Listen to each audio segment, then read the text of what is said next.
ஜெபிப்போம். கர்த்தாவே, என் மீறுதல்களை மன்னித்து என்னை தகுதிப்படுத்தி சிலுவைக்கு பின் என்னை மறைத்து கொண்டு நீர் வெளிப்படுத்தின சித்தத்தை புரிந்து கொள்ள ஞானமும் தாழ்மையும் எங்களுக்கு தந்தருளும். ஆமேன். ஆமேன். ரொம்ப நாள் ஆயிடுச்சுல, போன வருஷம் நம்ம பார்த்தோம் வெளிப்பாடு புஸ்தகம். திருப்பி இந்த வருஷம் புதுசாக இது ஃபஸ்ட்டு இந்த வருஷத்தில் ஃபஸ்ட்டு சீரீஸ் இது. 26வது தொடர் வெளிப்பாடு புஸ்தகம் ஆரம்பித்து 26வது தொடர் 16வது அதிகாரத்தில் இருக்கிறோம். கர்த்தர் சித்தம் இருந்தால் இன்றைக்கி 16வது அதிகாரம் முடிச்சிடலான்னு பார்க்குறேன். ஆனால் இதுக்கு முன்னாடி நான் திருப்பி ரீகேப் பண்ண விரும்புகிறேன். ரீகேப்னா நினைவுக்குள்ளே கொண்டு வர விரும்புகிறேன். நம்ம என்ன போன முறை என்ன டிஸ்கஸ் பண்ணோம், அது 15வது அதிகாரம் கடைசியாக பார்த்திங்கன்னா, அந்த பரலோகத்தில் மூப்பர்கள் இருக்கிறாங்க. அந்த மூப்பர்களில் ஒருத்தர் 7 பொன் கலசங்கள் 7 தூதர்களுக்கு கையில் கொடுக்குறான். அங்கே தான் முடியுது. ஏன்னா அந்த பொன் கலசங்கள் கர்த்தருடைய இறுதி கோபம் கலசங்கள், கர்த்தருடைய கடைசி கோபம். அது தளர்ந்துச்சுன்னா அதுக்கப்புறம் உலகமே இருக்காது. அது வரைக்கும் கர்த்தர் அவருடைய கோபத்தை தள்ளி தள்ளி தள்ளி தள்ளி போடுறார். ஓகே, ஸோ அதுதான் நம்ம பார்த்தோம்.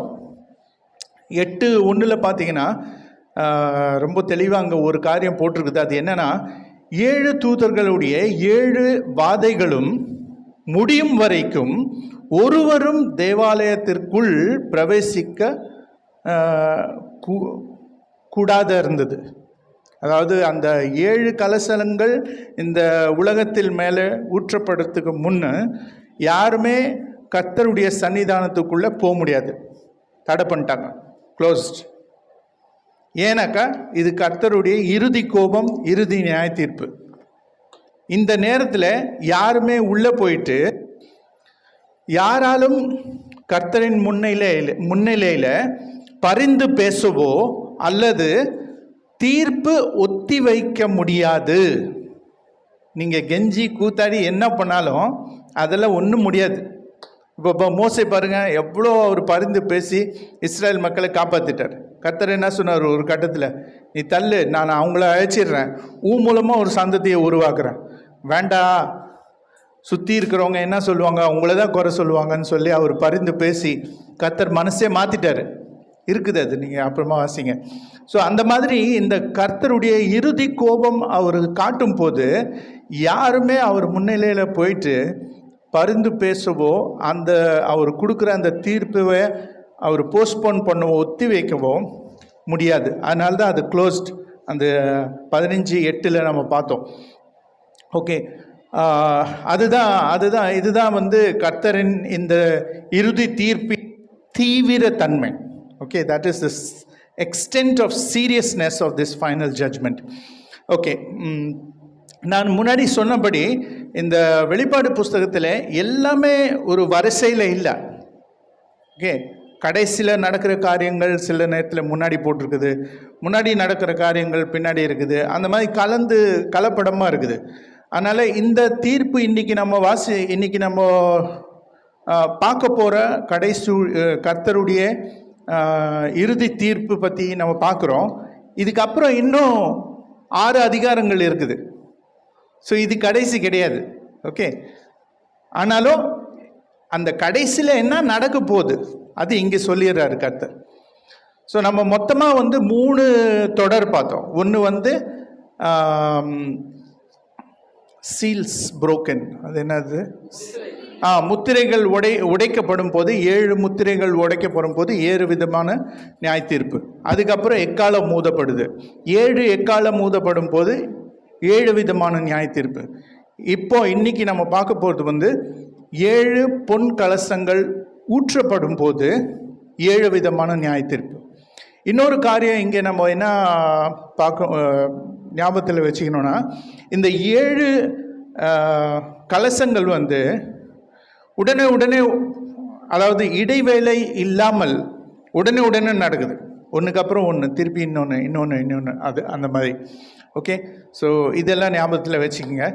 இன்னொன்று வந்து சிலர் என்ன சொல்லுவாங்கன்னா, இதெல்லாம் சும்மா ஒரு அடையாளத்துக்காக தான் சொல்லிக்கிறாங்க, உண்மை கிடையாது. அப்படி இல்லை, இது எல்லாமே உண்மை தான். இது எல்லாமே நடக்க போகுது. கர்த்தர் வந்து ஏற்கனவே இன்னைக்கு காலையில் பார்த்தோம், அவருடைய ரகசியங்கள் அவருடைய ஊழியக்காரங்களுக்கு அவர் வெளிப்படுத்துவார். நாங்கள் எல்லாருமே ஊழியக்காரங்க தான். அவருடைய வசனம் இதில் தான் அவருடைய ரகசியங்கள் அவர் வெளிப்படுத்தியிருக்கிறார். அது புரிந்து கொள்ள நம்மளுடைய கடமை. சில நேரத்தில் நம்ம என்ன பண்ணுறோன்னா, அப்படியே வாசிடுறோம், அது தியானிக்கிறதில்ல, சிந்திக்கிறதில்ல. அந்த வேலை தான் நாங்கள் 2 பேரும் இங்கே செய்ய வைக்கிறோம். கொஞ்சம் நேரம் எடுத்து, வாரத்துக்கு 1 நாள் 2 நாள் 3 நாள் கொஞ்சம் நேரம் எடுத்து நம்ம வந்து அதை தியானிக்க வைக்கிறோம், சிந்திக்க வைக்கிறோம். அது நிறைய பேருக்கு நிறைய விதத்தில் பிரயோஜனமாக இருக்குது. ஓகே, 1வது வசனத்துக்கு போகிறோம். 16வது அதிகாரம் 1வது வசனம். ஆனால் அந்த 1வது வசனம் பார்த்தீங்கன்னா அங்கே என்ன போட்டிருக்குதுன்னா, அப்பொழுது தேவாலயத்திலிருந்து உண்டான ஒரு பெரும் சத்தம் அந்த 7 தூதருடனே, நீங்கள் போய் தேவனுடைய கோப கலசங்களை பூமியின் மேல் ஊற்றுங்கள் என்று சொல்ல கேட்டேன். பயங்கர உரத்த சத்தத்தோடு அவங்களுக்கு ஒரு கட்டளை கொடுக்கப்படுது அந்த 7 தூதர்களுக்கு. நீங்கள் போய் பூமியின் மேல் அந்த கலசங்கள் ஊற்றுங்கன்னு சொல்லிட்டு. அது ஒருவேளை நிறைய பேர் ஆராய்ச்சி பண்ணுறவங்க என்ன சொல்கிறாங்க, அது கர்த்தருடைய கடைசி இறுதி தீர்ப்புனால ஒருவேளை அவருடைய குரலாக கூட இருக்கலாம் அப்படின்னு சொல்லிட்டு. 5வது ஸ்லைடுக்கு போயிட்டேன் நான். ஓகே, அந்த நான் சொன்ன மாதிரி ஒவ்வொரு கலசமும் இடைவேளை இல்லாமல் வேகமாக ஊற்றப்படுகிறது உலகத்தின் மேலே. கர்த்தருடைய கோபம், ஒரு நிமிஷம், கர்த்தருடைய கோபத்தின் விளைவு 2 நோக்கத்துடன் இங்கே காணப்படுகிறது. ஒன்று வந்து சிட்சை, மனம் திரும்புதல் கொண்டு வரும் நோக்கம். ஓகே, அதுக்காக தான் அவர் வந்து தண்டிக்கிறார், மனம் திரும்பி கர்த்தர்கிட்ட போகணும்னு சொல்லிட்டு. இன்னொன்று 2வது வந்து தண்டனை. ஓகே, அது வந்து நீதியை வழங்கும் நோக்கம். ஸோ நம்ம வந்து பாவம் செய்கிறனாக்கா அதுக்கு கர்த்தர் தண்டிக்கலைன்னா அவர் நியாயமுள்ள நீதி உள்ள கர்த்தர் கிடையாது. ஒத்துக்கிறீங்களா இல்லையா? நீங்கள் ஏதோ தப்பிச்சு வந்துட்டீங்க இயேசு கிறிஸ்துவை ஏற்றுக்கொண்டு. ஆனால் இன்னும் நிறைய பேர் உங்கள் முன்னாடி பாவம் செய்யும் போது உங்களுக்கு ஒரு வேளை பொறாமையாகவும் இருக்கலாம், கஷ்டமாகவும் இருக்கலாம். ஆனால் கர்த்தர் வந்து அவங்கள தண்டிக்கலைன்னா நீங்கள் கர்த்தரை தூஷிப்பீங்க. இவர் என்ன பண்ணுறாரு, இவர் நீதி நியாயமுள்ள கர்த்தர்ன்றாரு, அவங்க பாவம் செய்கிறாங்க, அவங்கள வந்து தண்டிக்கவே இல்லை, என்னை போட்டு இவ்வளோ கஷ்டத்தை கொடுக்குறாரு. எனக்கு கொடுக்குற கஷ்டம் எதுக்காக? நான் இன்னும் அவர் போல் ஆகணும்னு சொல்லிட்டு, நான் வந்து பரலோகத்துக்கு ஆயத்தம் ஆகணும்னு சொல்லி என்னை வந்து தயார்படுத்துகிறேன். இந்த கஷ்டம் வேறு, அந்த கஷ்டம் வேறு. ஸோ கர்த்தர் வந்து தண்டிக்கும் போது ஒன்று வந்து சிட்சைக்கு நம்மளை மாற்றணும்னு சொல்லிட்டு, இன்னொன்று வந்து அது வந்து அவருடைய நீதி, அவருடைய நியாயத்தை காட்டுது. ஓகே, ஸோ இந்த 2 நோக்கத்தோடு தான் கர்த்தருடைய இறுதி தீர்ப்பு நம்ம முன்னாடி வருது. ஸ்லைடு 6 முடிச்சிட்டிங்கள? ஓகே, 2வது வசனம். அங்கே தான் முதல் கலசம் ஊற்றப்படுது. அங்கே என்ன போட்டிருக்குதுன்னா, 1ஆம் தூதன் போய் தன் கலசத்தில் உள்ளதை பூமியில் மேல் ஊற்றினான். எது மேல் ஊற்றினான்? ஓகே, பூமியில் மேல் ஊற்றினான். உடனே மிருகத்தின் முத்திரையை தரித்தவர்களும் அதன் சொரூபத்தை வணங்குகிறவர்களுமாகிய மனுஷர்களுக்கும் பொல்லாத கொடிய புண்ணு உண்டாயிற்று. பொல்லாத கொடிய புண்ணு, இவ்வளோ பெரிய பெரிய புண்ணு வந்துச்சான். ஏன்னா சில இதில் அப்படி தான் போட்டிருக்கு, இங்கிலீஷ் டிரான்ஸ்லேஷன் பார்த்தீங்கன்னா அப்படி தான் போட்டுக்குது. நான் வந்து வேறு டிரான்ஸ்லேஷனில் போய் பார்த்தேன். அங்கே எப்படி போட்டிருக்குதுன்னா, அங்கேயும் போட்டிருக்கிறேன், பழைய டிரான்ஸ்லேஷனில் வந்து நீங்கள் வச்சிருக்கிற பைபிளில் இருக்கிற டிரான்ஸ்லேஷனில் பொல்லாத கொடிய புண் உண்டாயிற்று. ERV டிரான்ஸ்லேஷனில் அசிங்கமானதும்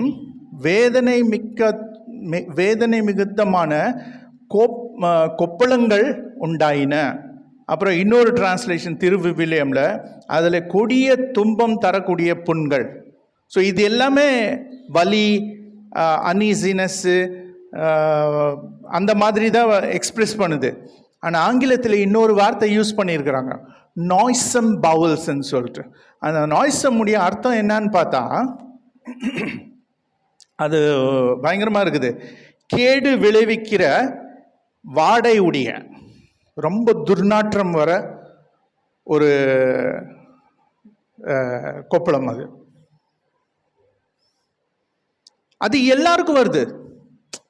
அந்த காலத்தில், அந்த நேரத்தில் யார் அந்த கிறிஸ்துவுடைய சின்னத்தை எடுத்துக்கொண்டாங்களோ, அவங்க தலைமையிலையோ கையிலையோ அவனை வணங்குகிறாங்களோ, அவங்க எல்லாரும் மேலே இந்த கொப்பளங்கள் வருது.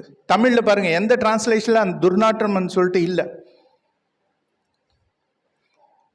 அதனால தான் நான் தேடுறேன். நான் உங்கள் முன்னாடி கொண்டு வர்றது சும்மா பேசலை. நான் ரொம்ப நேரம் ஆகுது எனக்கு இந்த டிரான்ஸ்லேஷன் அந்த புரட்டி அது ஃபுல் மீனிங் கொண்டு வர. ஏன்னா கிரேக்கில் இருக்குது, கிரேக்கு மொழியில் அந்த வார்த்தை இருக்குது, துர்நாற்றம்னு சொல்லிட்டு.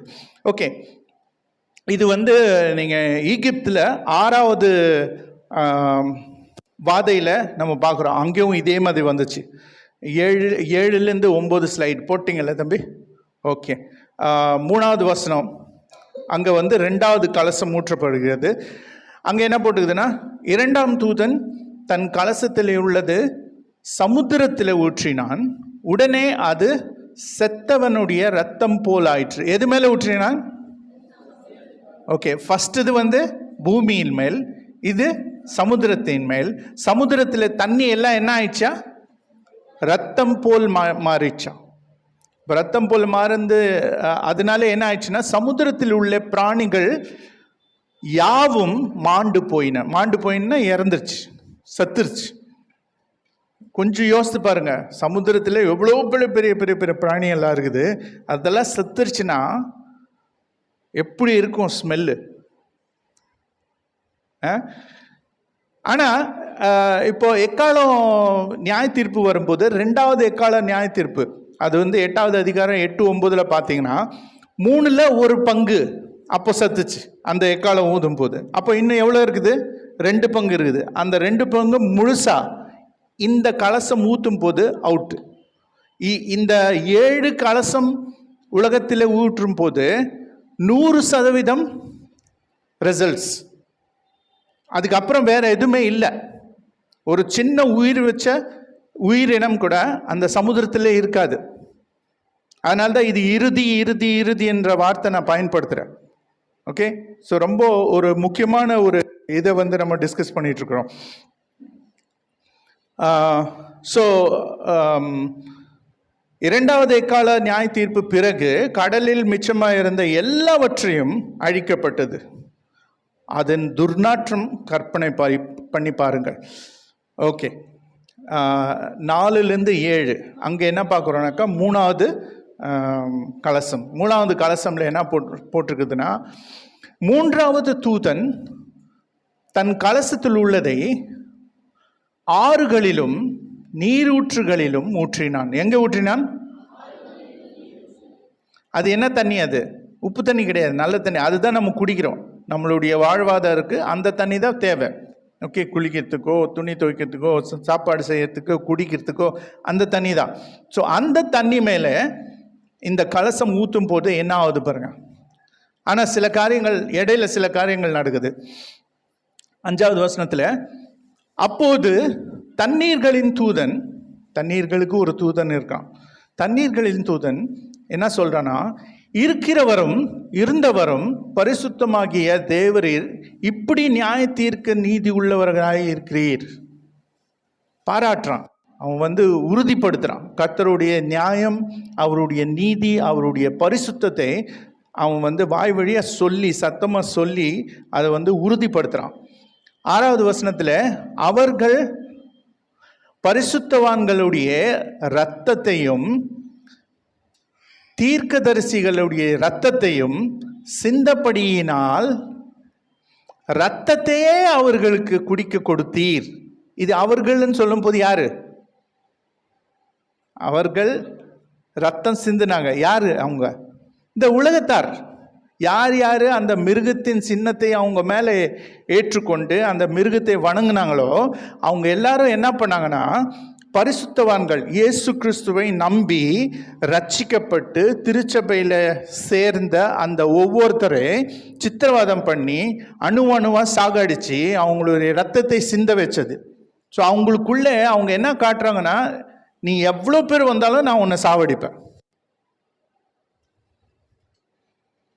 அந்த தாகம், அந்த ரத்தம் ஊற்றுற அந்த தாகத்தை கர்த்தர் எப்படி தீர்க்கிறாரு? இப்போ ரத்தத்தையே நீ குடிக்கிற தண்ணியே ரத்தமாக மாற்றிடுறாரு. அதுதான் அவன் சொல்கிறாங்க. அந்த தூதன் என்ன சொல்கிறான்னா, அவர்கள் பரிசுத்தவான்களுடைய ரத்தத்தையும் தீர்க்கதரிசிகளுடைய ரத்தத்தையும் சிந்தப்படியினால் இரத்தத்தையே அவர்களுக்கு குடிக்க கொடுத்தீர், அதற்கு பாத்திரராய் இருக்கிறார்கள் என்று சொல்ல கேட்டேன். பலிபீடத்திலிருந்து, இது இன்னொரு குரல். அது ஃபஸ்ட்டு ஏஞ்சல் தூதன் பேசுகிறாங்க. இது பலிபீடத்திலேருந்து இன்னொரு குரல். பலிபீடத்துக்கு கீழே யார் இருக்கிறாங்க? நம்ம ஏற்கனவே பார்த்துருக்குறோம். பலிபீடத்துக்கு கீழே இரத்த சாட்சிகள் இருக்கிறாங்க. ஏற்கனவே நம்ம பார்த்துருக்குறோம். நான் தெளிவாக நல்ல பிக்சரெல்லாம் போட்டு நான் எக்ஸ்பிளைன் பண்ணேன். ஸோ அங்கேருந்து வர குரல், பலிபீடத்திலிருந்து வேற ஒருவன், ஆம் சர்வ வல்லமை உள்ள தேவனாகிய கர்த்தாவே, உம்முடைய நியாய தீர்ப்புகள் சத்தியமும் நீதியமுமானவைகள் என்று சொல்ல கேட்டேன். அவருடைய நியாய தீர்ப்பு சத்தியமும் நீதி உள்ளவர். ஓகே, ஸோ எல்லாருமே அந்த பலிப்பீடத்தில் கீழே இருக்கிற இரத்த சாட்சிகள், அங்கே இருக்கிற தேவதூதர்கள் எல்லாருமே கர்த்தருடைய நீதி, அவருடைய நியாயம், அவருடைய பரிசுத்தத்தை உறுதிப்படுத்துகிறார்கள். ஸோ பரிசுத்தவான்களுடைய ரத்தம் சிந்துவதில் மகிழ்ந்தவர்கள் இப்போது அவங்க ரத்தம் குடிக்க வேண்டும்னு சொல்லிட்டு, அதாவது கட்டாயம் ரத்தம் குடிக்க வேண்டும்னு சொல்லி, இது ரொம்ப அவங்களுக்கு பொருத்தமான ஒரு தண்டனை அப்படின்னு சொல்லி பார்க்கலாம். இது இன்னொன்று கர்த்தருடைய நீதி நியாயமானது மட்டும் இல்லாமல் அது தூய்மையானது, அது பொருத்தமாகும், அவருக்கு பொருத்தமாகும். தூய்மையானதுன்னா அதில் எந்த கபடமும் கிடையாது, அதில் அநீதி கிடையாது, அதில் சதி பண்ணிட்டு ஒருத்தருக்கு சப்போர்ட் பண்ணி ஒருத்தருக்கு அந்த மாதிரி கிடையாது. ஸோ இன்னொன்று அது கட்ட பஞ்சாயத்து போல நீதி கிடையாது. ஓகே, அது ஒரு வித்தியாசமான நீதி. அதுதான் நீதி, அதுதான் நியாயம், கர்த்தர் செய்த நீதி.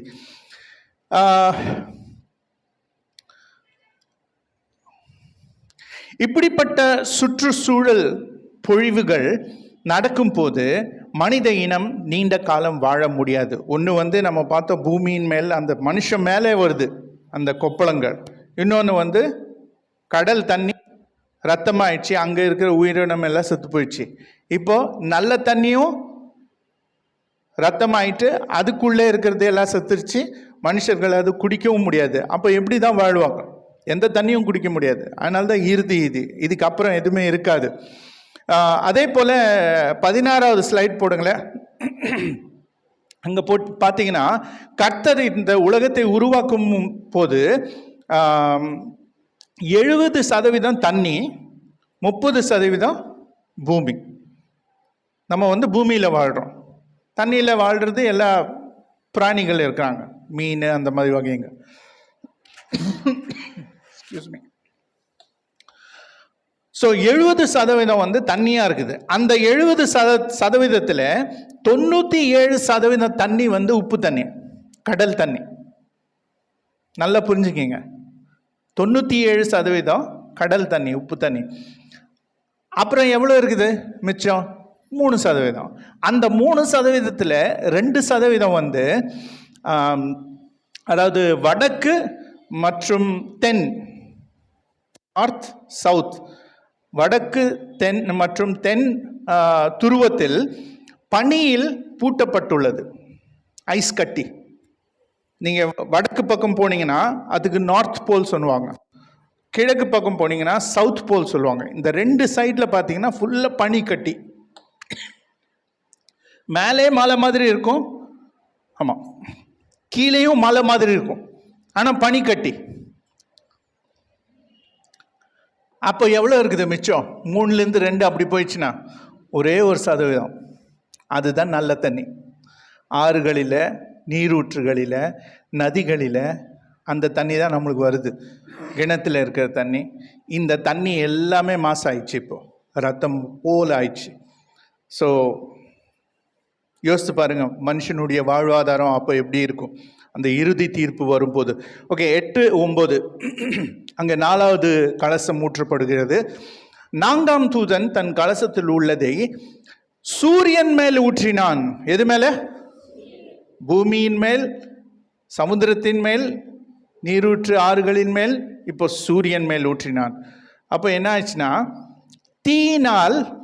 தீயினால் மனுஷரை தகிக்கும்படி அதற்கு அதிகாரம் கொடுக்கப்பட்டது. அப்பொழுது மனுஷர்கள் மிகுந்த உஷ்ணத்திலே தகிக்கப்பட்டு இந்த வார்த்தைகளை செய்ய அதிகாரமுள்ள தேவனுடைய நாமத்தை தூஷித்தார்கள் இல்லாமல் அவரை மகிமைப்படுத்த மனம் திரும்பவில்லை. நீ எவ்வளோ அடித்தாலும் நான் மனம் திரும்ப மாட்டேன், அந்த மாதிரி அசட்டத்தனம் வந்துடுது கடைசியில். இந்த சூரியன் பார்த்தீங்கன்னா எப்போவுமே நம்ம வந்து அதை ஒரு ஒரு ஒரு ஒரு ஆசீர்வாதமான ஒரு கருவியாக பார்ப்போம். கர்த்தர் நம்மளுக்கு சூரியன் கொடுத்தது ஒரு ஆசீர்வாதம். ஏன்னா சூரியன் இல்லைன்னா வெளிச்சம் இருக்காது, சூரியன் இல்லைன்னா உயிர் இருக்காது. புல் வளருமா? சூரியன் வர்றதுனால தான் அங்கே புல் வளருது, வேறு செடி வளருது. உயிரே இருக்காது சூரியன் இல்லைன்னா. சில இடத்துல பார்த்தீங்கன்னா, இந்த நார்த் போலில் போனீங்கன்னா, வடக்கு பக்கம் மேலே பனிக்கட்டி இருக்குதுல்ல, அந்த சைடு போனீங்கன்னா 6 மாதம் தான் சூரியன் இருக்கும், 6 மாதம் இருள். எப்படி இருக்கும் பாருங்க. நம்மளுக்கு இங்கே 10 நாள் மழை பெஞ்சா எப்படா சூரியன் வரும்னு பார்த்துருப்போம். ஏன்னா எங்கே பார்த்தாலும் தண்ணி, வீடெல்லாம் உள்ளே கூட தண்ணி வந்துடுது. தண்ணியில் எவ்வளோ நாள் தான் வாழ முடியும்? ஸோ இந்த ஆனால் அது ஒரு பக்கம்னாக்கா, இந்த சூரியன் வந்து இந்த கடைசி இறுதி தீர்ப்பில் என்ன ஆகுதுன்னா, மனுஷர்களுக்கு ஆசீர்வாதமாக இல்லாமல் ஒரு சாபமாக மாறிடுது. ஏன்னா அதோடைய உஷ்ணத்தில் அவங்க வாடி போகுது உடம்பு ஃபுல்லாக, தண்ணியெல்லாம் உறிஞ்சிடும், அது அவ்வளோ சூடு. ஓகே, ஆனால் ஒரு காரியம் இங்கே என்ன பார்க்குறோன்னாக்கா, கர்த்தரின் தீர்ப்பை பற்றி அறிவும் அனுபவம் இவங்களுக்கு மட்டும்தான் இருக்குது. ஏன்னா நம்மளுக்கு அந்த தீர்ப்பு இன்னும் ஒரு தீர்ப்பு கூட நம்ம பார்க்கல. ஏன்னா ஃபஸ்ட்டு உடைய தீர்ப்பு, அதுக்கப்புறம் எக்காலம் தீர்ப்பு, இது கடைசி தீர்ப்பு. இது எல்லா தீர்ப்பு வந்து அப்போ இருக்கிற ஜனங்களை அவங்க பார்த்தாங்க, ஒருத்தர் அனுபவிச்சாங்க. ஸோ அவங்களுக்கு அந்த அறிவும் இருந்தது, அனுபவமும் இருந்தது. இன்னும் அவர்களின் இருதயங்கள் மாறவில்லை, அவங்க மனம் திரும்பவே இல்லை. கிருபையால் ரட்சிக்கப்படாதவர்கள் ஒருபோதும் ரட்சிக்கப்பட மாட்டார்கள். ஓகே, அது புரியுதா உங்களுக்கு? இங்கிலீஷில் எப்படின்னா, those who are not won by the grace will never be won. இப்போதான் கிருபையின் காலம். அதனால தான் உலகத்தில் எல்லாருமே அடி வாங்கினாலும் சரி, நீ மூஞ்சில் காரி துப்புனாலும் சரி, நான் இயேசு கிறிஸ்து பற்றி, அவருடைய ரட்சிப்பை பற்றி உங்ககிட்ட சொல்லிட்டு போவேன்னு சொல்லிட்டு விராபுடியாக உலகத்தில். அன்றைக்கி இதில் ரீல்ஸில் வருது, சின்ன பையன், இந்த தம்பி மாதிரி இருப்பான், ஆமாம், மைக் எடுத்து பேசுகிறான், இயேசு கிறிஸ்துவை ஏற்றுக்கொள்ளுங்க, நியாய தீர்ப்பு ரொம்ப சீக்கிரம் வருது, உங்களுக்கு இப்போ பரலோகம் வேணும், வாழ்க்கையில் நிம்மதி வேணும், இயேசு கிறிஸ்துவை ஏற்றுக்கொள்ளுங்கன்னு சொல்லிட்டு. இது வந்து ஒரு பையன் இல்லை, நான் சொல்கிறேன், உலகம் ஃபுல்லாகவே அவருடைய ஜனங்க இப்படி தான் பண்ணிகிட்ருக்குறாங்க. ஓகே, ஸோ அந்த காலத்தில் அந்த நேரத்தில் இருக்கிற அந்த மக்கள் பாருங்கள், அவங்களுக்கு கர்த்தருடைய நியாய தீர்ப்பு பற்றி அறிவும் இருக்குது, அனுபவம் இருக்குது. ஆனாலும் அவங்க பிடிவாதமாக மனம் திரும்பவே இல்லை. கடைசியில் அவங்க சத்து போயிட்டு நரகத்துக்கு தான் போவாங்க. அப்புறம் இந்த சூரியனுடைய அந்த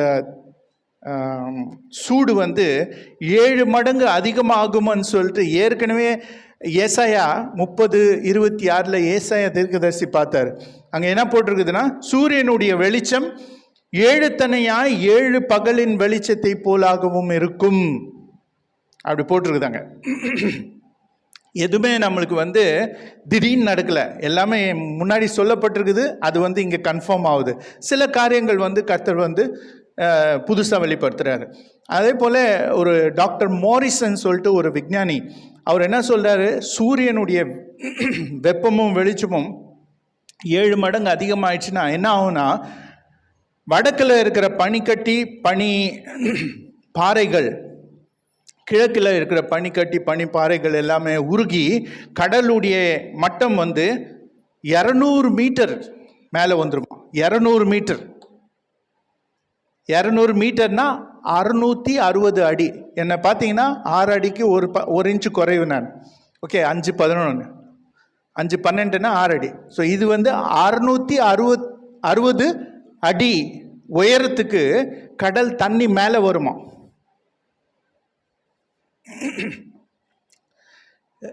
21 நூற்றாண்டில் பார்த்தீங்கன்னா, நம்ம வந்து 20வது நூற்றாண்டில் இருக்கிறோம். இந்த 100 வருஷம் முடிஞ்சிச்சுன்னா 21வது நூற்றாண்டில் என்ன சொல்கிறாங்க, கடல் தண்ணி 2 அடி மேலே வந்தாலே, வெறும் 2 அடி மேலே வந்தாலே 20 கோடி ஜனங்க செத்துருவாங்க.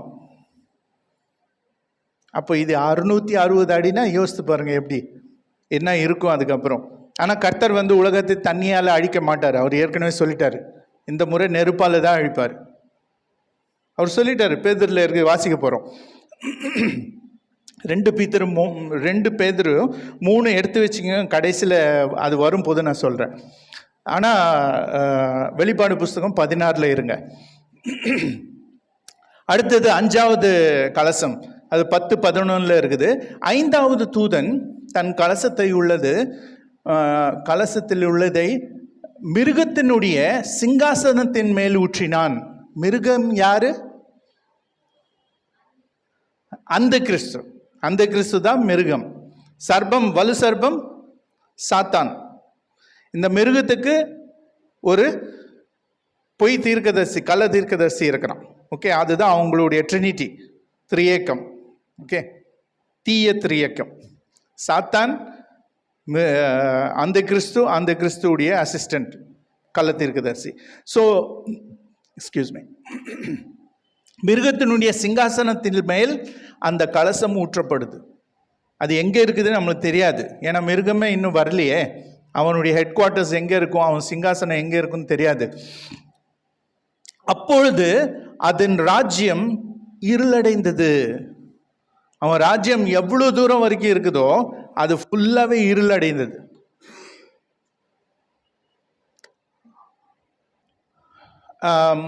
அவர்கள் வருத்தத்தினாலே தாங்கள் நாவுகளை கடித்து கொண்டு, அப்படி பண்ணுவாங்கல்ல, எங்கள் தமிழ்நாட்டில் கூட பண்ணுவாங்க. நம்ம நார்த் இந்தியாவில் நான் அவ்வளோ பார்த்ததில்லை, அங்கே வேறு மாதிரி ஆக்ஷன் இருக்குது. இங்கே இந்த நாக்கு வேறு பின்னாடி வேறு இப்படி திருப்பிட்டு பண்ணுவாங்க, அது எனக்கு வராது. வருத்தத்தினால தாங்கள் நாவுகளை கடித்து கொண்டு தாங்கள் வருத்தங்களாலும் தாங்கள் புண்களாலும் பரலோகத்தின் தேவனை தூஷித்தார்கள் அல்லாமல் தாங்கள் கிரியைகள் விட்டு மனம் திரும்பவே இல்லை. எப்படிப்பட்ட ஒரு அசட்டுத்தனம் அவங்களுக்குள்ள வருது பாருங்க. ஆனால் இதே போல இருள் வந்து ஈகிப்தில் 9வது வாதத்தில் வந்துச்சு. அங்கே ஈகிப்தியாருக்கு இருள் இருந்துச்சு, ஆனால் இஸ்ரேல் ஜனங்க எங்கே இருந்தாங்க, அங்கே வெளிச்சம் இருந்தது. ஸோ இது வந்து அதோட பயங்கரமாக இருக்கும். ஏன்னா உலகம் ஃபுல்லாக எங்கேயுமே வெளிச்சம் இருக்காது. அவனுடைய ராஜ்யம் எவ்வளோ தூரம் போதோ அவ்வளோ தூரம் ஃபுல்லாகவே இருளாக இருக்கும். அங்கே ஒரு மேப் போட்டிருக்கிறேன் பாருங்கள். நான் ஆக்சுவலி ஒன்று இல்லை இன்னொன்று வேர்ல்டு மேப். இது பாருங்க, இது ஃபுல்லாகவே இது சும்மா தான் காட்டியிருக்கிறாங்க வெளிச்சம் அங்கே இருக்கிற மாதிரி. ஆனால் இந்த தூதன் வந்து அந்த கலசத்தை ஊற்றும் போது ஃபுல்லாகவே இருளாயிடுது. யோசிச்சு பாருங்களேன் எப்படி இருக்கும்னு சொல்லிட்டு. 4வது ஸ்லைட் போங்க, அது மிஸ் பண்ணிட்டேன் நான், உங்களுக்காகவே நான் ரெடி பண்ணேன். 4வது ஸ்லைடு. இது உங்களுக்காக தான் நான் ரெடி பண்ணேன். தமிழில் நான் தேடி பார்த்தேன். பைபிளுடைய என்னது இறுதி நேரங்களின் காலவரிசை எங்கேயுமே தமிழில் இல்லை, எல்லாமே இங்கிலீஷில் தான் இருக்குது. சரி, நான் என்ன பண்ணேன், இங்கிலீஷ்லேருந்து ஒன்று எழுத்து அதை வந்து ரெடி பண்ணி தமிழில் உங்கள் முன்னாடி கொண்டு வந்துட்டேன். அது என்னென்னா, நம்ம வந்து இப்போது இங்கே இருக்கிறோம்.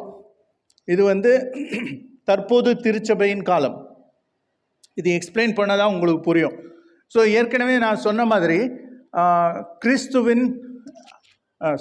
திருச்சபை எடுத்துக்கொள்ளப்படுறது இங்கே நடக்கும். இன்னும் நடக்கலை, இனிமே தான் நடக்க போகுது. ஓகே, அதுக்கப்புறம் பார்த்தீங்கன்னா அந்த திருச்சபை எடுத்துக்கொள்ளப்பட்ட பிறகுதான் யார் வெளிப்படுத்துவான்? அந்த கிறிஸ்து வெளியே வருவான். அது ஏற்கனவே நம்ம நிறைய முறை பேசிட்டோம். ஸோ அவன் வரும்போது என்ன ஆகுனா, 7 வருஷம் இருக்குது. 3 வருஷம், அடுத்தது இன்னொரு 3 வருஷம். இந்த ஃபஸ்ட்டு 3 வருஷத்தில் துக்கங்களின் ஆரம்பம்னு சொல்லி போட்டிருக்குது. அப்போ அவன் வந்து இஸ்ரேல் மக்களுக்கு 3வது கோயில் கட்டி கொடுப்பான். Yes, okay, thank you. இங்கே பார்த்தீங்கன்னா இது 3வது வருஷத்து ஃபஸ்ட்டு 3 வருஷத்தில் இஸ்ரேல் மக்களுக்கு கோயில் கட்டி கொடுப்பான். 3வது கோயில். ஏற்கனவே 2 கோயில் 2 முறை அழிக்கப்பட்டது. இது 3வது கோயில் கட்டப்படும். அதுக்கு எல்லாம் ஆயத்தமாக இருக்குது.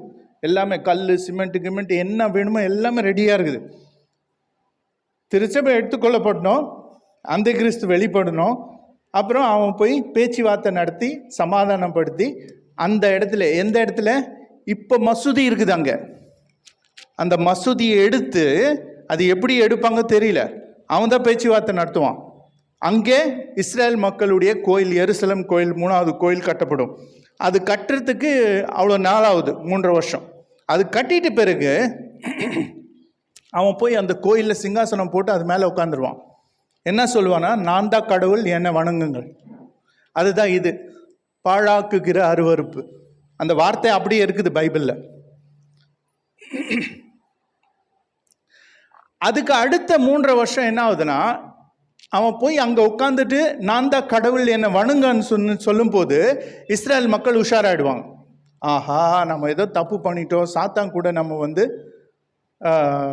ஒன்றா சேர்ந்துட்டோம், அதனால் இது வந்து நம்ம தவிர்த்து போராடணும்னு சொல்லிட்டு அவங்க அந்த கிறிஸ்துக்கு எதிராக போராடும் போது அவன் எல்லாரும் சாகடிக்க ஆரம்பிப்பான்.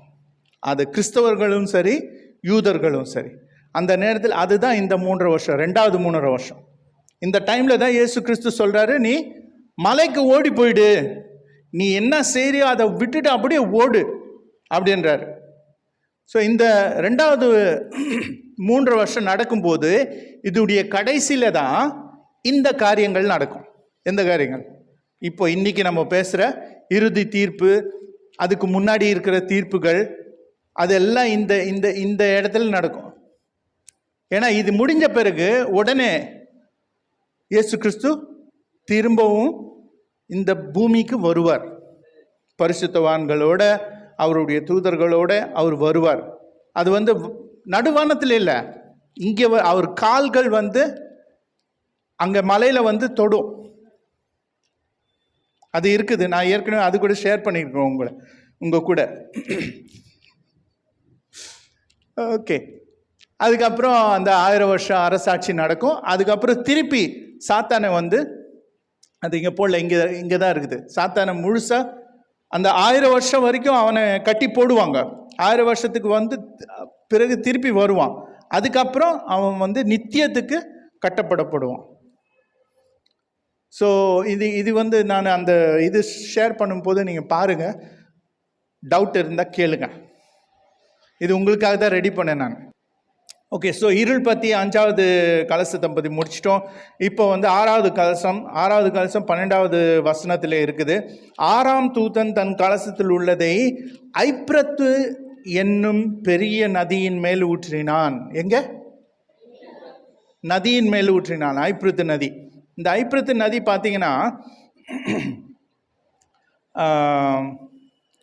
ஆதியாகமத்தில் இருக்குது. 24லேருந்து 26. ஓகே தம்பி, ஆதியாகமத்தில்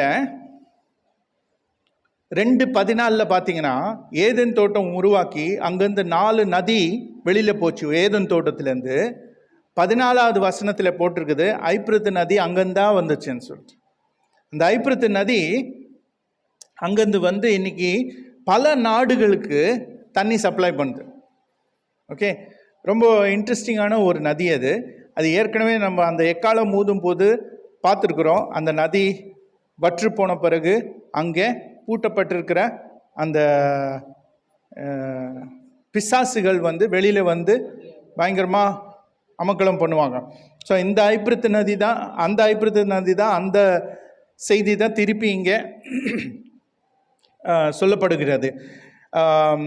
இந்த அந்த காலத்தில் இந்த ரோமர்கள் என்ன சொல்லுவாங்கன்னா, ரோமர்கள் இந்த ஐப்பிரத்த நதியை கிழக்கு திசையிலிருந்து வரப்போகிற போர் படைகளுக்கு எதிரான பாதுகாப்பான தடையாக கருத்தினார்.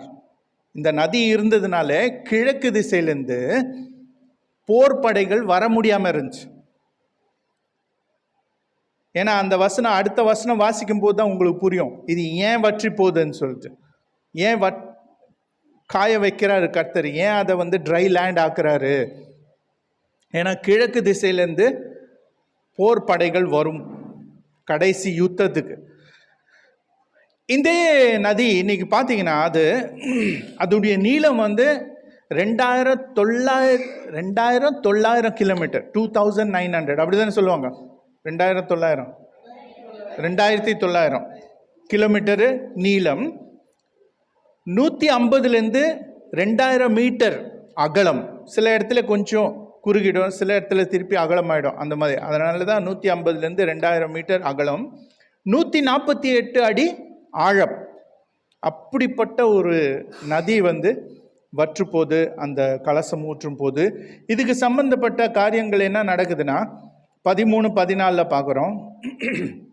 அப்பொழுது வலு சர்ப்பத்தின் வாயிலும் மிருகத்தின் வாயிலும் கள்ள தீர்க்கதரிசியின் வாயிலும் இருந்து, இவங்க 3 பேர் யாரு? அந்த ட்ரினிட்டி, அன்ஹோலி ட்ரினிட்டி. ஓகே, அசுத்தமான அந்த திரியேக்க 3 பேர். ஸோ வலு சர்ப்பத்தின் வாயிலும் மிருகத்தின் வாயிலும் கள்ள தீர்க்கதரிசியின் வாயிலும் இருந்து தவளைகளுக்கு ஒப்பான 3 அசுத்த ஆவிகள் புறப்பட்டு வர கண்டேன். தவளை மாதிரி இருந்தாங்களாம் அந்த ஆவிகள் 3, அவங்க வாயிலிருந்து வெளில வராங்களாம். இந்த தவளை பார்த்தீங்கன்னா நிறைய கலாச்சாரத்தில் அசிங்கமானதுன்னுவாங்க தவளை.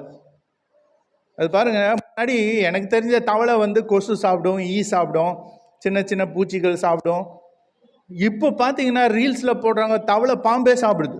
நான் கேட்டது பாம்பு தான் தவளை சாப்பிடுவான்னு சொல்லிட்டு. அது ஃபுல்லாக சாப்பிட்டுச்சு. அது தலை மட்டும் இப்படி ஆடின்னுக்குது அந்த பாம்பு தலை. அதுக்கப்புறம் என்னது, அது அங்கே போட்டிருக்கு ஃபுல் எலியை முழுங்கிடுது. ஸோ எவ்வளோ அசிங்கமாக இருக்குதுல்ல பார்த்தா. ஓகே, இந்த 3 தவளைக்கு ஒப்பான 3 பிசாசுகள், அசுத்தாவிகள் வெளியே வருது அவங்க வாயிலிருந்து வந்து. அவைகள் அற்புதங்களை செய்கிற பிசாசின் ஆவிகள். அந்த 3 ஆவிகள் அற்புதங்கள் செய்கிற பிசாசின் ஆவிகள். அவைகள் பூலோகம் எங்கும் உள்ள ராஜாக்களை சர்வ வல்லமை உள்ள தேவனுடைய மகா நாளில் நடக்கும் யுத்தத்திற்கு கூட்டி சேர்க்கும்படிக்கு புறப்பட்டு போகிறது. இந்த பிசாசெல்லாம் அங்கேருந்து ஐப்பிரத்தா நதியிலேருந்து, ஓகே, அங்கேருந்து புறப்பட்டு போயிட்டு உலகம் ஃபுல்லாக போய் எங்கெங்கே ராஜாக்கள், அதிகாரிகள், பிரதமர்கள் இருக்கிறாங்க அவங்கள எல்லாம் கையில் போட்டு கூட்டி சேர்த்து கர்த்தருக்கு எதிராக போர் பண்ண கூட்டின்னு வரான். ஓகே, சங்கீதம் 2:1-5. ஜாதிகள் கொந்தளித்து ஜனங்கள் விரோத காரியத்தை சிந்திப்பானேன். கர்த்தருக்கு விரோதமாகவும் அவர் அபிஷேகம் பண்ணினவருக்கு விரோதமாகவும் பூமியின் ராஜாக்கள் எழும்பி நின்று அதிகாரிகள் ஏகமாய் ஆலோசனை பண்ணி அவர்கள் கட்டுகளை அறுத்து அவர்கள் கயிறுகளை நம்மை விட்டு எரித்து போடுவோம் என்கிறார்கள். பரலோகத்தில் வீற்றிருக்கிறவர் நகைப்பார், ஆண்டவர் அவர்களை இகழ்வார். அப்பொழுது அவர் தமது கோபத்திலே அவர்களோடு கூட பேசி தமது உக்கிரத்திலே அவர்களை கலகம் பண்ணுவார். பார்த்தீங்களா, எல்லா ஜாதிகள், எல்லா ராஜாக்கள், எல்லா நாடு எல்லாம் ஒன்றா சேர்ந்து கர்த்தருக்கு எகென்ஸ்டாக ஃபைட் பண்ண வராங்க. கர்த்தருடைய ஜனங்களுக்கு எகேன்ஸ்டாக இல்லை, கர்த்தருக்கு சர்வ வல்லமை உள்ள கர்த்தருக்கு எகேன்ஸ்டாக வராங்க. அங்கே கர்த்தர் வந்து அவங்கள நியாயத்தி இருக்கிறாரு. வாசிங்க யாருன்னா 12 ஆறாம் தூதன் தன் கலசத்தில் உள்ளதை ஐப்ராத் என்னும் பெரிய நதியின் மேல் ஊற்றினான். அப்பொழுது சூரியன் உதிக்கும் திசையிலிருந்து வரும் ராஜாக்களுக்கு வழி ஆயத்தமாகும்படி அந்த நதியின் மேல் தண்ணீர் வற்றி போயிற்று. கரெக்ட். சூரியன் உதிக்கும் திசை எது? கிழக்கு. அது அங்க போட்டிருந்தா நம்மளுக்கு ஈஸியா புரிஞ்சிருக்கும்.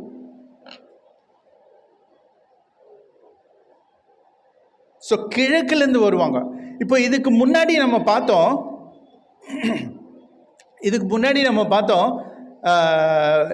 எசேக்கியேல் 38-39 வேற நாட்டிலேருந்து ஜனங்க வந்து இஸ்ரேலை நோக்கி வருவாங்க.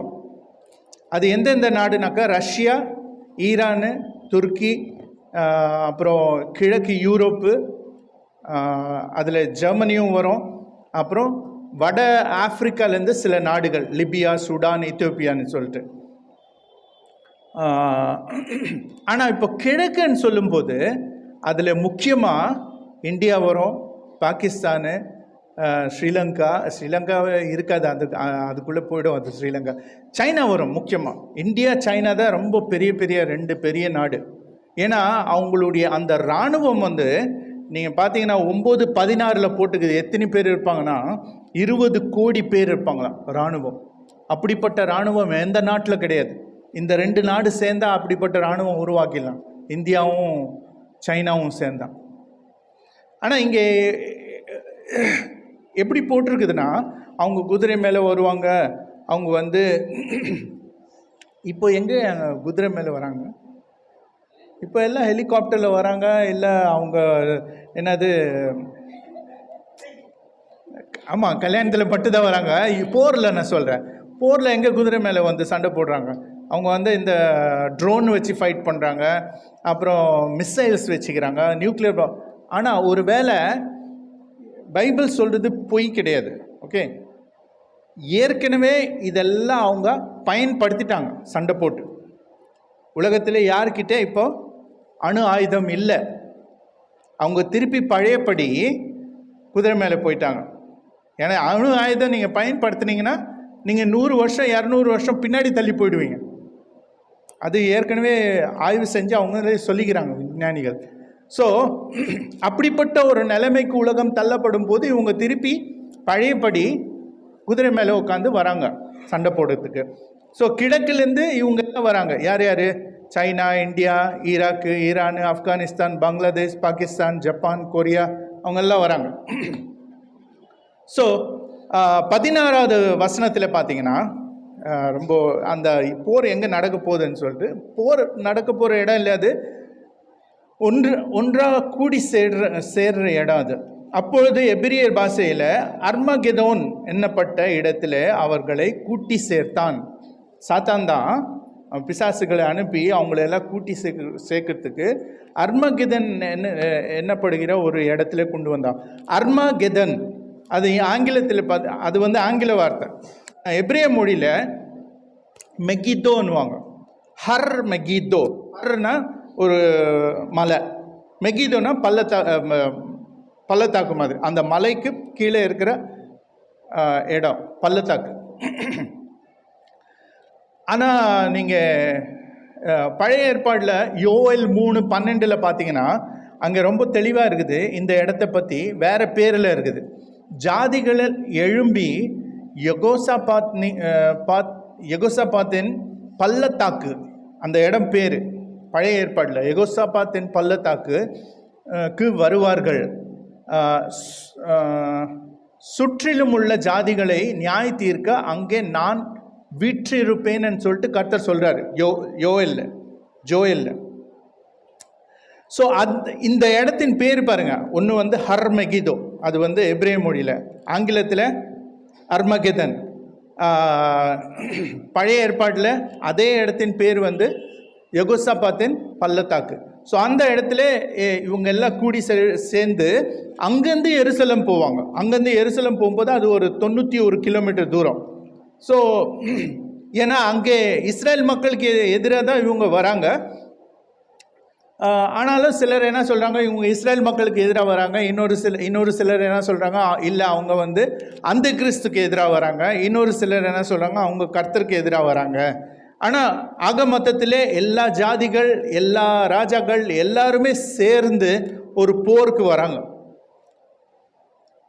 ஆனால் இந்த இடத்துல பார்த்தீங்கன்னா இது வரைக்கும் உலகத்தில் 1468 கிமுலேருந்து 1917 கிபி வரைக்கும் பார்த்தீங்கன்னா 200 விதவிதமான போர்கள் அந்த இடத்துல நடத்தப்பட்டிருக்குது.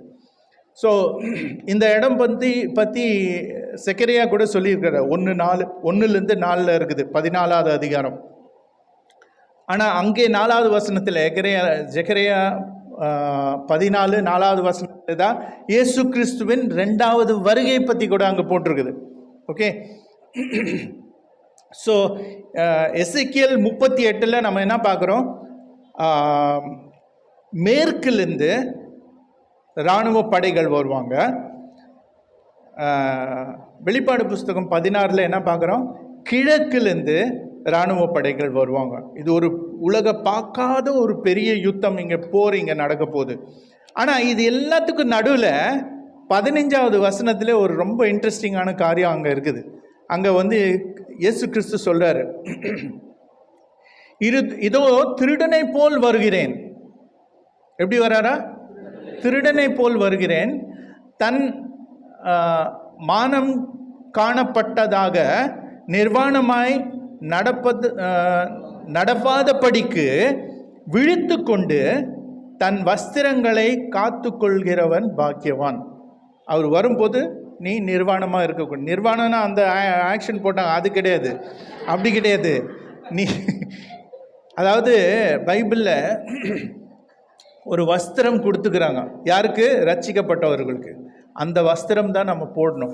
அது பாருங்க, 37வது ஸ்லைட் போடுங்களேன். 37வது ஸ்லைடில் ரொம்ப தெளிவாக இருக்குது அந்த வஸ்திரம் என்னன்னு சொல்லிட்டு. உங்களில் கிறிஸ்துவுக்குள்ளாக ஞான ஸ்நானம் பெற்றவர்கள் எத்தனை பேரோ அத்தனை பேரும் கிறிஸ்துவை தரித்து கொண்டீர்களே. அப்போ யார் நம்மளுடைய போர்வை? யார்? இயேசு கிறிஸ்து. அவர் தான் நம்மளுடைய வஸ்திரம். அவர் இல்லைன்னா நம்ம நிர்வாணமாக இருக்கிறோம். ஓகே, அடுத்தது எபேசியர் 4:20-24. ஆனால் நான் ஒரே ஒரு வசனம் அங்கே வாசிக்கிறேன். மெய்யான நீதியிலும் பரிசுத்தத்திலும் தேவனுடைய சாயலாக சிருஷ்டிக்கப்பட்ட புதிய மனுஷனை, அந்த புதிய மனுஷன் யாரு? இயேசு கிறிஸ்து. தரித்து கொள்ளுங்கள். இயேசு கிறிஸ்துவை தரித்து கொள்ளுங்கள். எபேசியர்ல அதே தான் சொல்லுது, இங்கே கலாத்தியர்ல அதே தான் சொல்லுது. இந்த வஸ்திரம் தான் நம்ம போடணும்.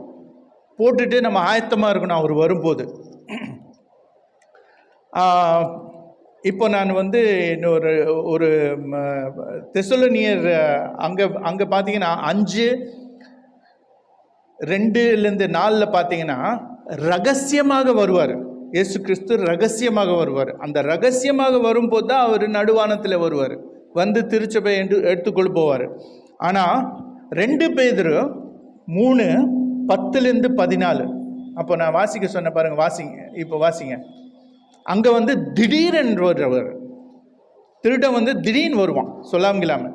அதே போல தான் அவர் திடீர்னு வருவார். அது அவருடைய 2வது வருகை. அவர் உலகத்துக்கே வராரு. வாசிங்க 10-14.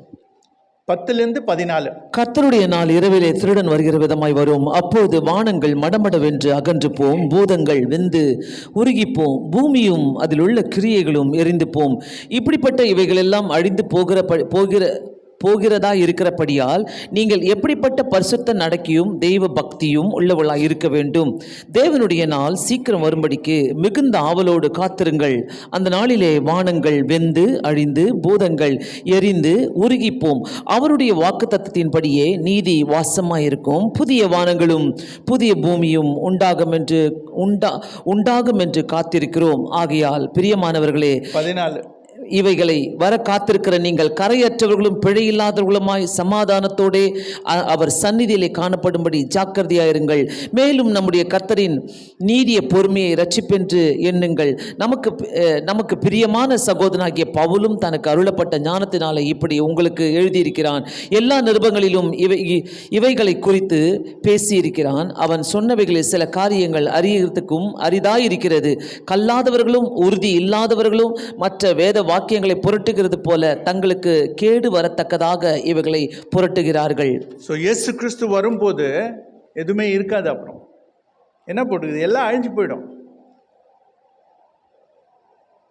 அப்போ அது ரெண்டாவது சொல்கிறேன், இந்த மூணாவது நியாய தீர்ப்பு நடந்த பிறகுதான் அவர் வராரு. அதுதான் அந்த டைம் லைனில் சொன்ன கடைசியாக அது நடக்கும், அப்போ தான் அவர் வருவார். அப்படி தானே போட்டுக்குது.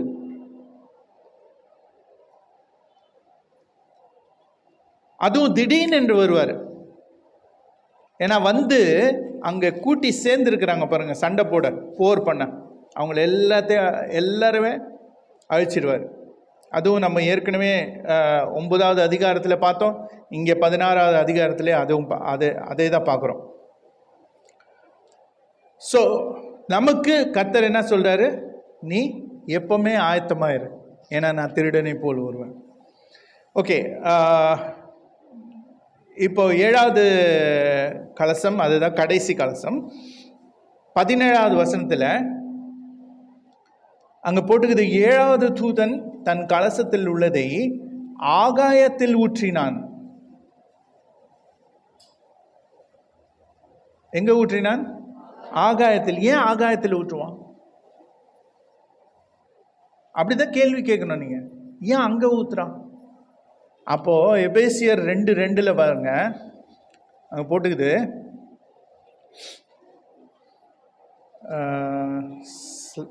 ஸ்லைடு 38.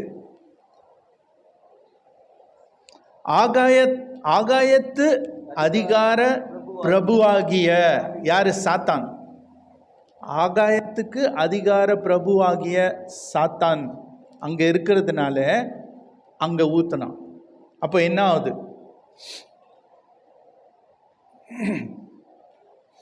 அப்பொழுது பரலோகத்தின் ஆலயத்திலிருந்து, சிங்காசனத்திலிருந்து ஆயிற்று என்று சொல்லிய பெரு சத்தம் பிறந்தது. இந்த ஆயிற்றுன்னு சொல்ற சத்தம், இது நான் வேற டிரான்ஸ்லேஷன்லேருந்து எடுத்து பார்த்தேன். இந்த ஓல்டு வெர்ஷனில் ஆயிற்றுன்னு போட்டிருக்குது. புது டிரான்ஸ்லேஷன், அதாவது ரிவைஸ்ட் வெர்ஷனில் போட்டிருக்குது செய்து முடிக்கப்பட்டது. அப்புறம் ERV டிரான்ஸ்லேஷனில் போட்டுக்குது அது முடிந்தது. இந்த முடிந்ததுன்ற வார்த்தை தெரியுதா உங்களுக்கு? ஞாபகம் வருதா? வேற எங்கே சொல்லப்பட்டது? இயேசு கிறிஸ்து சிலுவையில் சாகிறதுக்கு முன்னாடி சொல்லார் முடிந்தது. அப்புறம் இன்னொரு டிரான்ஸ்லேஷன் திருவிபிலியத்தில் எல்லாம் நிறைவேற்றப்பட்டாயிற்று, எல்லாம் நிறைவேற்றப்பட்டாயிற்று. ஓகே, ஸோ இது என்ன காட்டுதுனாக்கா, கர்த்தருடைய நியாய தீர்ப்பு இதோட முடிஞ்சிடுச்சு. இதுக்கு பிறகு ஒன்றுமே இல்லை. அதே போல் இயேசு கிறிஸ்து அங்கே முடிந்ததுன்னு சொல்லும்போது ரட்சிப்புக்கு என்ன தேவையோ அது செய்து முடிச்சிட்டார் அவர். இனி ரட்சிப்புக்கு வேற எதுவுமே தேவையில்லை. அவருடைய மரணமும் உயிர்த்தெழுதல் அதுதான் போதும். ஓகே, ஸோ ஏன்னா அந்த வார்த்தை வரும்போது தான் நம்மளுக்கு ஸ்ட்ரைக் ஆகும், இது எங்கே கேட்ட மாதிரி இருக்குதேன்னு சொல்லிட்டு. 17 முடிச்சிட்டேன். 18 பார்த்தீங்கன்னா, சத்தங்களும் இடி முழக்கங்களும் மின்னல்களும் உண்டாயின, பூமி மிகவும் அதிர்ந்தது. பூமியின் மேல் மனுஷர்கள் உண்டான நாள் முதற்கொண்டு அப்படிப்பட்ட பெரிய அதிர்ச்சி உண்டானதில் இல்லைன்னு சொல்லி போட்டிருக்கு. அப்போ இதுவரைக்கும் உலகம் பார்க்காத ஒரு பூமி அதிர்ச்சி அப்போ வரப்போகுது அந்த கடைசி கலசம் ஊற்றும் போது. அங்கே பார்த்தீங்கன்னா அந்த பாபிலோன் என்ற நகரத்தை பற்றி போட்டிருக்குது, அது 3 பங்கா பிரிஞ்சிருந்தான். அப்படிப்பட்ட ஒரு நிலநடுக்கம். Severe earthquake. ஆனால் இது பற்றி ஏற்கனவே எபிரேயர் 12:26 போட்டிருக்குது. அவருடைய சத்தம் அப்பொழுது பூமியை 42 நினைங்க 41 42 அப்பொழுது பூமியை அசைய பண்ணிற்று. இன்னும் ஒரு தரம் நான் பூமியை மாத்திரமல்ல வானத்தையும் அசைய பண்ணுவேன் என்று அப்பொழுது வாக்கு தத்தம் செய்கிறார். கர்த்தர் சொல்றார், நான் திரும்பியும் வெறும் பூமி மட்டும் இல்லை வானமும் அசைய பண்ணுவேன்னு சொல்றார். ஓகே, 19வது வசனத்தில் 18 ஆயிடுச்சு. 19 அங்கே போட்டுக்குது, அப்போது மகா நகரம் 3 பங்காக பிரிக்கப்பட்டது. அந்த மகா நகரம் பாபிலோன் நகரம். ஓகே, புறஜாதியார்களுடைய பட்டணங்கள் விழுந்தன. மகா பாபிலோனுக்கு தேவனுடைய உக்கிரமான கோபாகினியாகிய மதுவுள்ள பாத்திரத்தை கொடுக்கும்படி அது அவருக்கு முன்பாக நினைப்பூட்டப்பட்டது. ஸோ அது வரைக்கும் கர்த்தர் இந்த பாபிலோனை விட்டு வச்சிருந்தார். பாபிலோன் என்ன, அது எங்கேருந்து திடீர்னு வந்துச்சு, இதெல்லாம் நம்ம 17, 18 பேசும்போது அதில் பேச போகிறோம் விரிவாக. ஆனால் இப்போதைக்கு நம்மளுக்கு இது மட்டும் தெரியணும். பாபிலோன் பயங்கரமான பாவம் செய்கிற ஒரு இடமா இருந்தது. அதை கர்த்தர் விட்டு வச்சிருந்தார். கடைசி இறுதி தீர்ப்பில் கடைசி தீர்ப்பு அவங்க மேலே வருது. ஸோ அப்போது அவங்க நகரம் 3ஆக பிரிஞ்சிடுது. அங்கே கர்த்தருடைய உக்கிர கோபம் அதாவது கிரேக்க மொழியில் பார்த்தீங்கன்னா 2 வார்த்தை பயன்படுத்தியிருக்காங்க. ஒன்று தைமோஸ், இன்னொன்று ஆர்கே. இந்த 2 வார்த்தை எப்படி காட்டுதுன்னா உணர்ச்சி வெடிப்பு, ஆவேசமான கோபம், உக்கிரமான கோபம், இல்லை கொதிக்கிற கோபம். ஆனால் இது முடிஞ்ச பிறகு என்ன ஆயிடுதுன்னா திருப்பி எல்லாம் அமைதியாகிடுது. இந்த கோபம் கொஞ்ச நேரத்துக்கு தான் கர்த்தருடைய நியாயம் அவர் செய்து முடிக்கிற வரைக்கும் அந்த கோபம் இருக்கும். 20-21 பாபிலோன் அழிக்கப்படும். அங்கே 19 தீவுகள் யாவும் அகன்று போயின, பர்வதங்கள் காணப்படமாறு போயின. தீவுகள் எல்லாமே காண போயிடும். இந்த மாலத்தீவு, ஸ்ரீலங்கா, என்னென்னா நீங்கள் தீவு உலகத்தில் பெரிய பெரிய தீவு எல்லாம் இருக்குது, அது எல்லாம் தீவுகளும் எல்லாமே அகன்று போயிடும். அதே போல் மலைகளும் காண போயிடும், பர்வதங்கள் காணாம போயிடும். அதை நான் வசனம் சொல்லுது.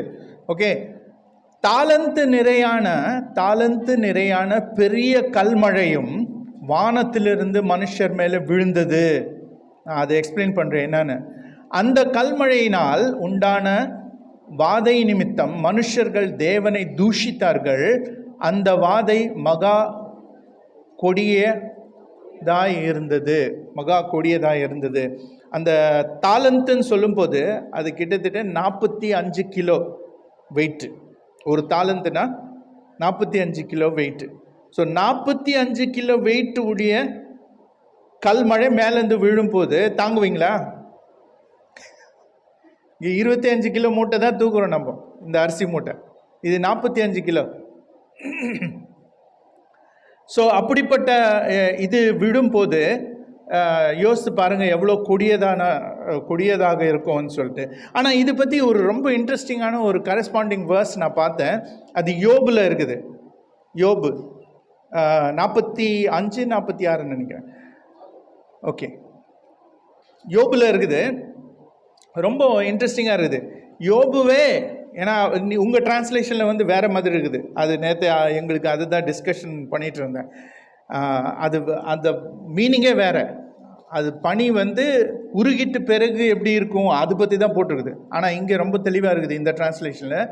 யோபுவே, பனியையும் கல்மழையும் வைத்திருக்கிற பண்டக சாலைக்குள் நீ எப்போது சென்றிருக்கிறாயா? கர்த்தர் கேட்குறார் யோபுக்கு. தொல்லைகள் மிக காலங்களாகவும் போரும் யுத்தமும் நிரம்பிய காலங்களாகவும் நான் பனியையும் கல்மழையும் சேமித்து வச்சிருக்கிறேன்றார்.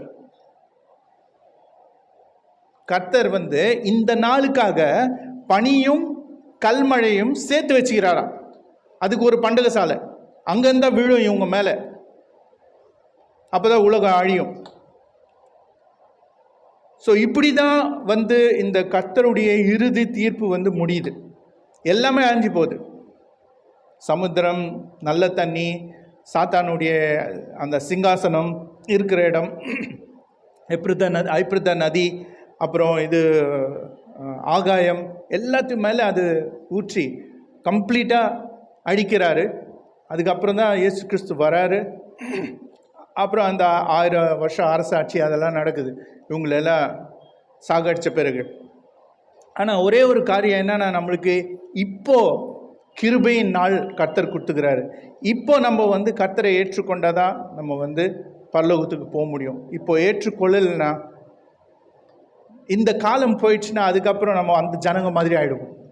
அந்த அந்த அசட்டத்தனை வந்துடும். நீ என்னென்ன பண்ணு, நான் எப்படி தான் இருப்பேன்னு சொல்லிட்டு. ஆனால் கர்த்தர் கடைசியில் இவங்களை நரகத்தில் தான் போடுவார். ஸோ அதுலேருந்து காப்பாற்றுறதா கர்த்தர் உங்களை காப்பாற்றிருக்கிறார் ஆல்ரெடி. ஆனால் நீங்கள் மற்றவர்களுக்கு சொல்லணும், அவங்களையும் கர்த்தருக்குள்ளே கொண்டு வரணும், அவங்களையும் நீங்கள் சமாதானம் ரட்சிப்புக்குள்ளே கொண்டு வரணும்னு சொல்லிட்டு அந்த பொறுப்பு கர்த்தர் உங்களுக்கு கொடுத்துருக்கிறார். ஸோ இது எனக்கு ரொம்ப சேலஞ்சிங்காக இருக்குது இந்த ரெவலேஷன் பண்ணுறது. ஆனால் நீங்கள் எல்லாம் பொறுமையாக உட்காந்து கேட்குறது, அதுக்காக உங்களுக்கு நன்றி சொல்கிறேன். ஏன்னா யாருமே இது வரைக்கும் தமிழில் முழு ரெவலேஷன் பண்ணதில்லை. அதனால் இது கர்த்தர் எனக்கு கொடுத்த வாய்ப்பை நான் ரொம்ப சீரியஸாக எடுத்து நிறைய டைம் ஸ்பெண்ட் பண்ண வேண்டியது இருக்குது. ஏன்னா நான் இங்கிலீஷில் தான் ப்ரிப்பேர் பண்ணுவேன். அதுக்கப்புறம் திருப்பி உட்காந்து தமிழில் பண்ணும்போது இந்த வார்த்தை வேணாம், அந்த டிரான்ஸ்லேஷன் என்ன சொல்லுது, இந்த டிரான்ஸ்லேஷன். ஸோ இது எல்லாத்துக்கும் கர்த்தர் ஞானத்தையும் கிருபையும் கொடுத்ததுனால தான் அதை பண்ண முடியுது. அதனால் கர்த்தருக்கு ஸ்தோத்திரம், நன்றி. தேங்க்யூ. God plus.